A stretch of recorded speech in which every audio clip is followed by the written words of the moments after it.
Anda sekalian, hari ini kita akan belajar atau Ibu akan mengajak Anda sekalian untuk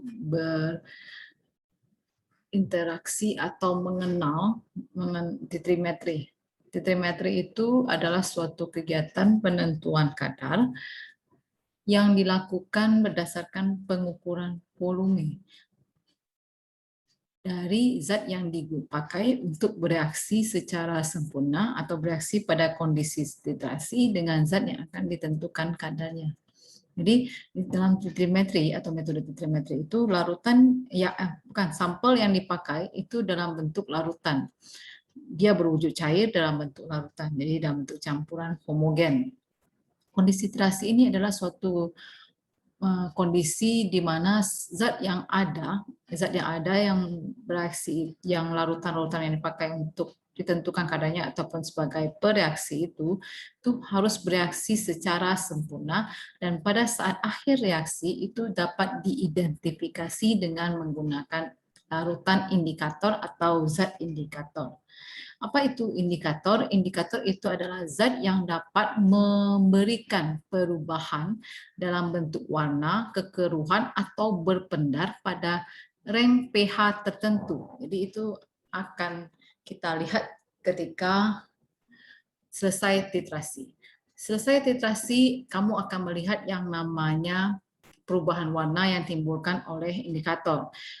Yang kamu amati perubahan warna itu pada saat itu dikenal dengan nama kondisi akhir, atau kalau kamu baca volumenya pada saat itu namakan titik akhir. Jadi titik akhir itu adalah titik pada saat perubahan warna indikator tampak oleh pengamat. Jadi dibayangkan aja dulu ya, memang belum melakukan titrasi, tapi dibayangkan aja, namanya aja pengenalan istilah titrimetri. Jadi sebelum kita terjun bekerja, kita harus kenal dulu istilah-istilah yang ada. Kenal, ya nggak bisa langsung paham ya. Berarti di sini kamu hanya kenal aja dulu, kemudian kalau sudah kenal itu berarti sudah tahu ya. Kalau sudah tahu berarti sudah mulai mengerti. Kalau sudah mulai mengerti berarti kan nanti ketika dikerjakan itu sudah paham, masuk pada tahap seperti itu ya. Oke. Kita akan menggunakan buret. Ibu kemarin sudah perkenalkan buret pada kamu. Sekarang Ibu akan melihatkan yang gambar yang namanya titik akhir itu. Ini dia ya. Jadi kalau yang benarnya, ini warnanya pudar ya, perubahannya. Bukan warna seperti ini warna yang sangat cerah. Jadi ini dikatakan di sini good at point, di sini bad at point, gitu ya. Jangan sampai kamu memberikan nanti warna atau color yang bad at point. Oke, next kita akan berbicara mengenai titrimetri. Berarti di dalam titrimetri Ibu akan perkenalkan yang namanya istilah larutan baku. Apa itu larutan baku? Apa itu larutan standar? Apakah larutan baku sama dengan larutan standar? Di sini dikatakan sama dalam arti konsep, bukan sama dalam arti tulisan ya. Baku atau standar berarti itu adalah suatu hal yang pasti. Dengan kata lain, kalau dia larutan, berarti dia mengandung sejumlah gram zat murni per satuan volume. Itu dia ya. Jadi kalau nanti di dalam titrimetri, Ibu mengatakan ini adalah larutan bakunya atau larutan standarnya, kamu nggak perlu ragu lagi. Berarti dalam pikiranmu sudah tahu bahwa ini adalah larutan yang mengandung sejumlah gram zat murni per satuan volume. Kalau larutan, pasti kita mengatakan padat gram padatan dalam cairan ya. Jadi karena dia itu ada zat terlarut dan ada pelarutnya. Zat pelarut dan pelarut itu disebut dengan larutan. Oke, sepakat ya. Lanjut lagi titran. Nah, titran itu apa? Titran itu adalah larutan peniter. Jadi kalau kamu nanti titrimetri itu harus terbiasa. Ibu akan nanya, apa titran yang kamu pakai hari ini? Kalau seandainya kamu nggak bisa jawab, maka kamu mulai sekarang menyiapkan diri. Apa itu titran? Nah, ini ingat ya, titran itu adalah larutan peniter. Biasanya terletak di buret dan biasanya konsentrasinya diketahui. Jadi ketika kamu membaca sebuah modul praktikum, dia minta kamu menentukan kadar dari siapa? Menentukan kadar dari asam asetat misalnya. Berarti asam asetatnya itu adalah sampel. Ya, menentukan kadar asam asetat menggunakan natrium hidroksida. Natrium hidroksidanya itulah yang disebut dengan titran atau peniter. nama lainnya ya. Kita pakai istilah kerennya aja, titran. Jadi siapa titrannya di dalam penentuan kadar asam asetat natrium hidroksida atau NaOH. Bukan NaOH ya, NaOH ya, ditegaskan NaOH atau natrium hidroksida. Oke. Kalau ada titran pasti ada titrat, gitu ya.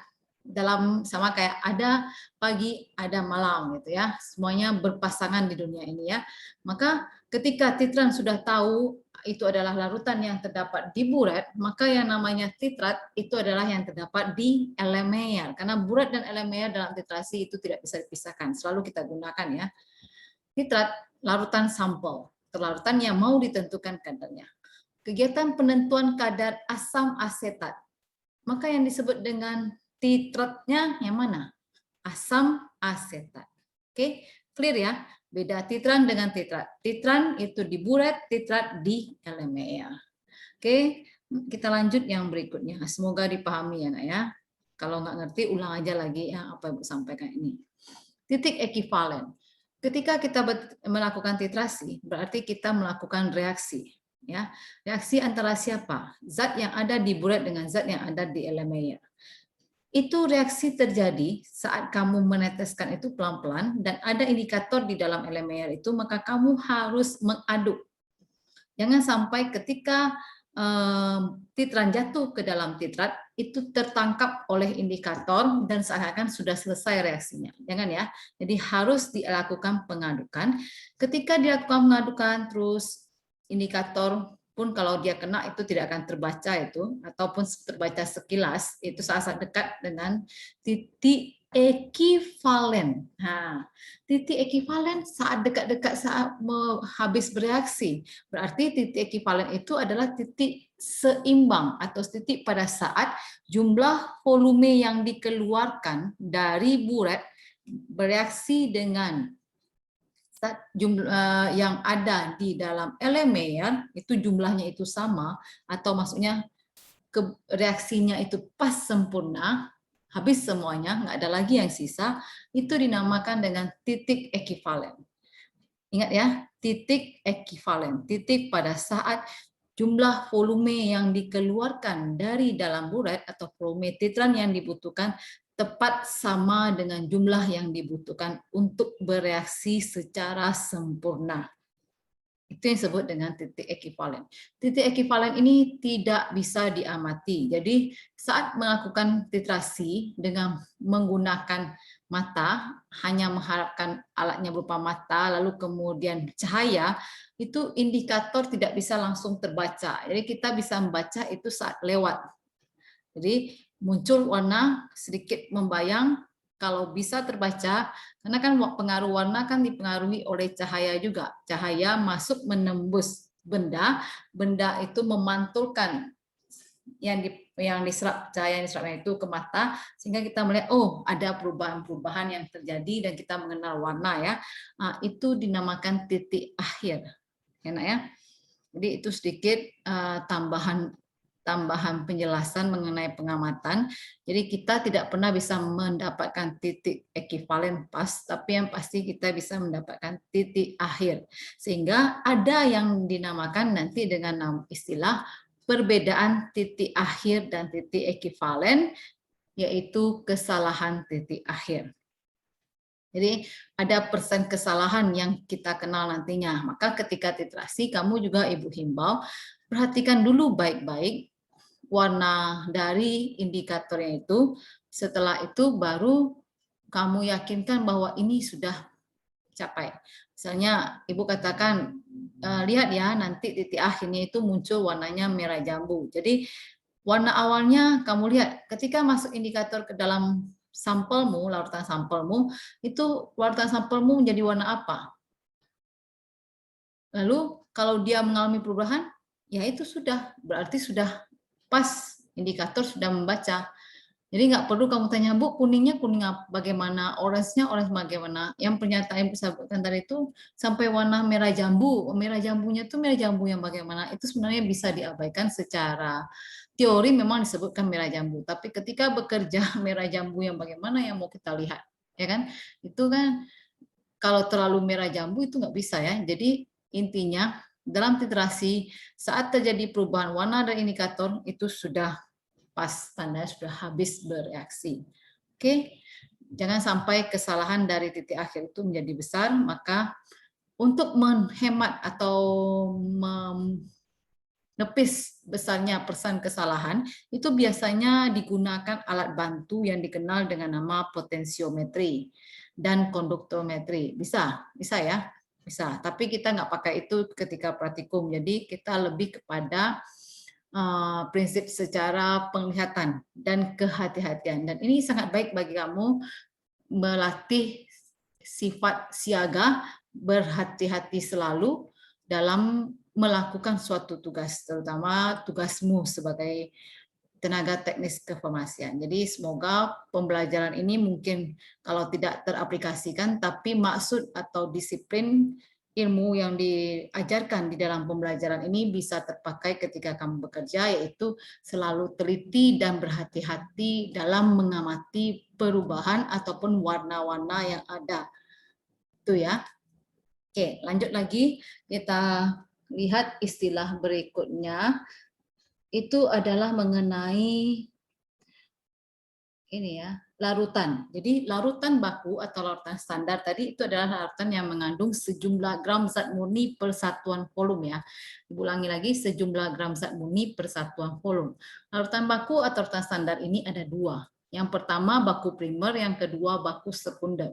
Baku primer itu adalah larutan baku yang konsentrasinya diketahui dengan pasti. Apa maksud diketahui dengan pasti ini, Bu? Maksudnya zatnya itu stabil, tidak akan mengalami perubahan saat bereaksi dalam kondisi titrasi. Jadi kondisi titrasi itu adalah kondisi apa tadi? Kondisi di mana zat bereaksi sempurna ya, secara sempurna, dan akhir reaksi bisa dikenali dengan adanya indikator. Jadi kalau seandainya dia dikatakan tidak bisa dikenali di akhir reaksi dengan indikator, maka dia nggak bisa dikatakan bereaksi dalam kondisi titrasi. Oke, itu kesimpulan sementara ya. Lalu untuk yang namanya larutan baku sekunder, itu adalah larutan yang dibuat dengan cara maaf ya, larutan yang juga mengandung sejumlah gram zat tertentu persatuan volume, maksudnya sejumlah gram zat murni persatuan volume, tapi di sini kestabilan dari larutan baku sekunder itu sedikit lebih rendah dibandingkan larutan baku primer. Baku primer itu dia memenuhi syarat-syarat yang nantinya akan Ibu perkenalkan di topik berikutnya, yaitu pemahaman tentang titrimetri. Sekarang kamu cukup kenal istilahnya aja dulu. Tujuan mengenal istilah ini supaya kamu tahu, oh tahu ya oke. Lalu kemudian makin tahu, lalu ketika masuk untuk memahaminya kamu makin mengerti. Ya, itu yang Ibu harapkan. Oke. Lalu ada istilah lagi alkalimetri. Alkalimetri, asidimetri. Itu kita akan ketemu nanti alkali dan asidi. Asidimetri itu adalah kegiatan penentuan kadar secara titrimetri dengan menggunakan larutan asam sebagai titran. Sementara alkalimetri itu adalah kegiatan penentuan kadar secara titrimetri menggunakan larutan basa sebagai titran. Nanti kita akan lihat lebih lanjut mengenai asidi dan alkali. Di sini cukup mengenal istilahnya saja. Oke. Perbedaannya. Oke, untuk yang namanya istilah cukup sampai di situ saja. Semoga yang diberikan ini bermanfaat bagi kamu semuanya. Terima kasih, sampai